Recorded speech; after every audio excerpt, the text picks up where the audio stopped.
যে আমরা বাংলাদেশকে সত্যিকার অর্থেই একটি গণতান্ত্রিক রাষ্ট্রে পরিণত করব।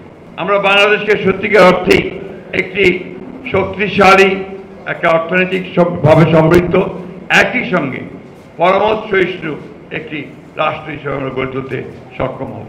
আপনাদেরকে সক্রিয় দাঁড়াতে হবে, কোন দলের লেজবৃত্তি না করে আপনাদেরকে দাঁড়াতে দাঁড়িয়ে দেখবেন যে আপনার অধিকারটাকে আপনি আদায় করতে পারবেন। অর্থাৎ সত্যিকার অর্থে ইউনিয়নের দায়িত্বটা আপনাকে দায়িত্বশীলতার সঙ্গেই পালন করতে হবে। আমি বক্তব্য দীর্ঘ করব না, কারণ আমাদের একটু পরে নামাজের পরেই আবার ম্যাডামের রোগ মুক্তির জন্য দোয়ার একটা অনুষ্ঠান আছে। আমি আশা করব যে আজকে এই সম্মেলনের মধ্যে দিয়ে বাংলাদেশের সাংবাদিক জগতে, সেই সমাজে একটা নতুন একটা ধারণা সৃষ্টি হবে। সেই ধারণাটা হচ্ছে যে আমরা বাংলাদেশকে সত্যিকার অর্থেই একটি গণতান্ত্রিক রাষ্ট্রে পরিণত করব।